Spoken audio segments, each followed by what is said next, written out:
Salute, this is Jeff. This is David. We are not playing Darksiders. We are playing Dark Souls. And we have a dapper man. Yes, we have a dapper gentleman here, standing over the corpse of his of the true boss, the true pursuer boss. You know, the first pursuer. Obviously, he was super easy. So the hollowed soldier. Hey, if you fall down here, you get a super awesome set of armor, which you apparently missed. Oh, that's where it is. That you get a shield, sense. a sword, and the entire set of armor except for the helmet. The Dranglaic mail, which has an awesome cape. Oh, man. The boots look cool, too. Yep. For our SL1 gentleman here, we're going to be able to put on the boots and the chest piece. And depending on what other things we're holding, gloves or not gloves. So okay.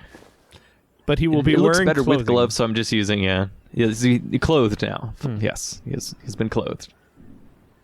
Yeah. The Dranglaic shield is fantastic for every other character besides SL1. It's a 16 strength, 100% physical blocking shield. What? It upgrades with Twinkling Titanite. Oh, okay.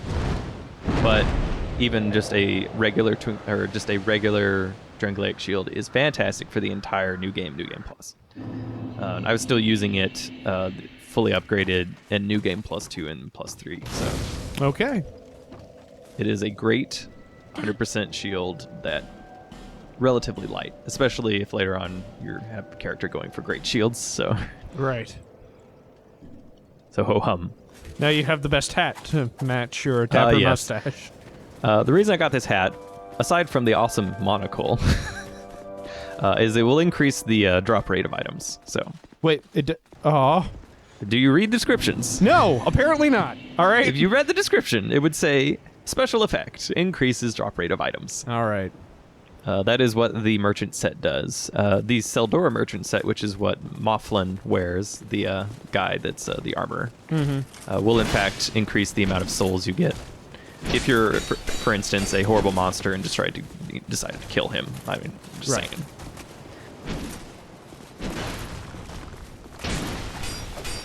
Fighting these sword and shield guys. It's easy to avoid their attacks by just as the tip there states. You stand near his foot, his opposite feet, as he does his combo, and then you can just slice away with whatever weapon you happen to have. There's a few other things we can do to make the Dragonrider fight easier, or harder, depending on. We'll say easier. Yeah. This particular mace guy does not respawn and will drop a Sublime bone dust. So I will throw a bunch of firebombs at him. We'll cut that out because who cares? And then he died. Right. I because I killed him so quick and I didn't see another one like him, or as far as I could remember, I didn't realize he had a stick. I thought he was another greatsword dude. Nope, he's totally got a big old stick. All right. The Sublime bone dust will improve your Estus flask ability. That guy did not make it. That's... Consequently, by killing that guy there, as the tip says right there, this little switch will raise a platform in the boss's arena, which we can in fact see in the distance over there. Right. We're not going to be using those. Oh. Pshaw. Oh. Pshaw. I totally did. I found one of them when I went through the very first time. I found one of the two platform switches. There are two platform switches. Which will make the boss arena larger, so you'll have more area to work with. But it's completely doable without those. So again, it's just things that make it slightly easier. Dragonrider is a good first boss, much like the last giant. This is the first one that I ended up getting to because this is just the way I wandered at the beginning of the game. Right. I do remember you asking me because I had fought maybe 5 or 6 bosses and you had fought none. I was like, "Oh, where are you?" in as nondescript terms as you can give me. Exactly. Eventually got around to the Forest of the Fallen Giants and was like, "Hey, there's like a bunch of bosses here." Weird. Yeah. It's so weird. We shoot these guys with a crossbow, and we throw firebombs at them. So there you go. When you kill all 3 of those knights, this little thing comes up, and will raise an additional platform in the boss's room. But again, we're not going to be using that. Right. Also, if you are so inclined, there is a summon sign here with a Masterless Glaucon, I think is his name. That is an NPC summon. He'll always be there. I didn't notice him because I was ugly zombie. Ugly zombie. Whatever I said.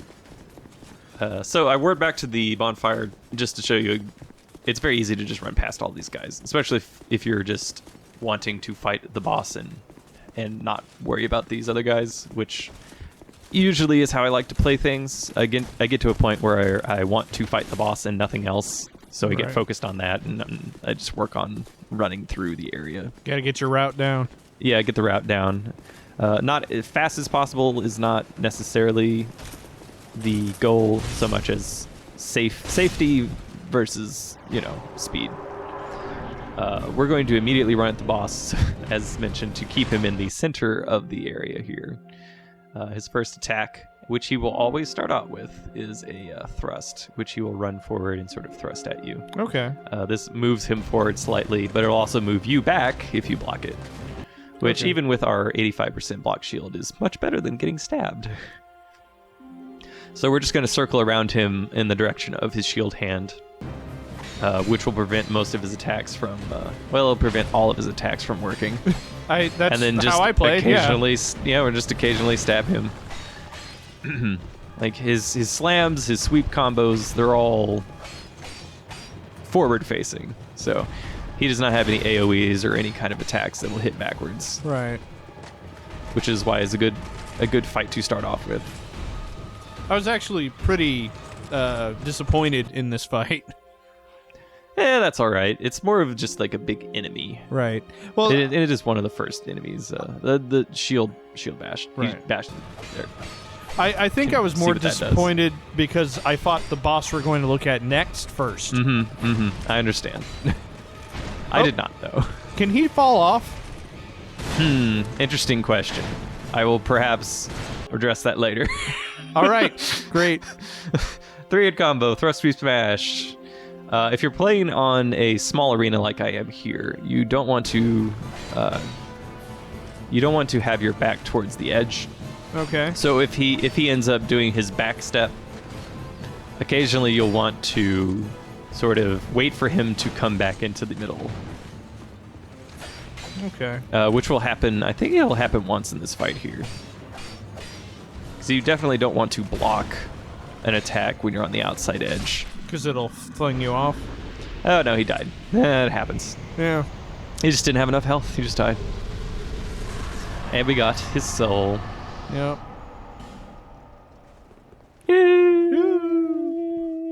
Now let's look at that from a few different perspectives. Here is another SL1 character, our Wizened Deprived, which I've named Garyon. Perhaps you can guess what boss I was trying to get him to fight. No armor, no items, dagger only. So this is going straight from the tutorial area where you pick up the dagger to the Dragonrider. Just for funsies. All right, you might want to cut this out, but what is Garyon a reference to? Garyon is the horse and chariot boss from Devil May Cry 3. Oh, okay. Mm-hmm. It's been a long time since I've played that game. All right, man. fine, whatever.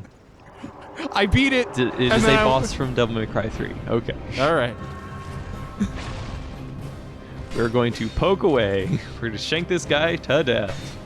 Stab, oh, wow, stab, you're not stab, doing much stab, damage. Stab. No, not really. He doesn't have a ton of health. No, he doesn't. But that dagger really isn't great against armored foes. No, which doesn't make much sense. Because I think it was fine because it could get in between plates of armor. Oh, he broke my guard. Oh no. Oh, you have no items either, huh? No items. It's just a dagger. Just two-handed dagger and going shank, shank, shank.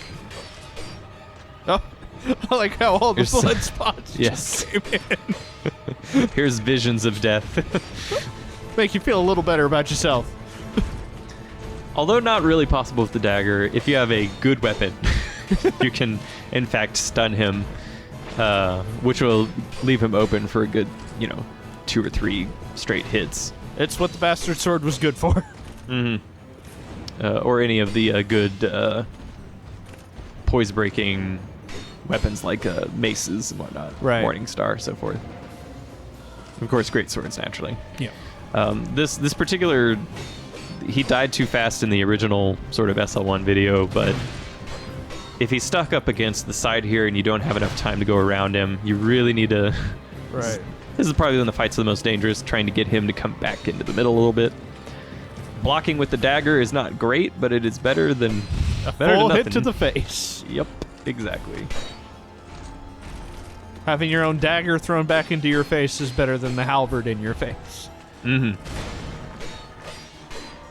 Less lobotomy that way.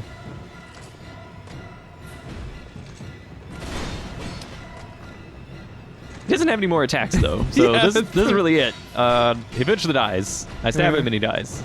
This still took less time than the Asylum Demon. Yes. I said that name right. Yes. Okay, Yes. good. 20 straight minutes punching him in the butt. Oh. Still good. Still good. It's Right, fine. Don't worry right. about it. It's fine. I do really, really like Dark Souls 2. I just really wish I could play it more often than once every other week. You'll get there eventually. Yeah. There will be 31 parts to this series. Oh crap. Okay. What? And just if you're just wondering, just generally speaking. Oh god. I only have like 20. Oh god. Huzzah! Oh god. I got We have so defeated. much to play. So the next time we will fight the other boss that's here in Heide's Tower. So wait. 1, 2, 3, 4, 5, 6. Run and kadunk. Huzzah! Join us next time when we'll fight another boss. One that has probably like 2 or 3 times as many moves and is actually interesting to fight. Dragonrider is just a dude with a shield that spins in a circle. Yeah. Dark Souls. Well, thanks for watching. If you enjoyed this content and you would like to give us money, ding, ding, ding, ding, ding, ding, ding, ding, ding, ding, ding. We like money if you can't tell. We have a Patreon campaign, which you can see the link right there. You can click on it, and then you can contribute to us monthly, and we will be able to eventually and hopefully do this as a full-time job. That'd be great. That'd be awesome. And Appreciate it. And remember, even if you just want to give us $1 a month, that's $1 more a month than we had beforehand. So we're awesome. That's cool. That's great. We will take $1 a month. We're awesome. Is that what you were going to say? Like, you should really give us the money because we're kind of a big deal. So, really, you're not giving us the money. That's really the tragedy here.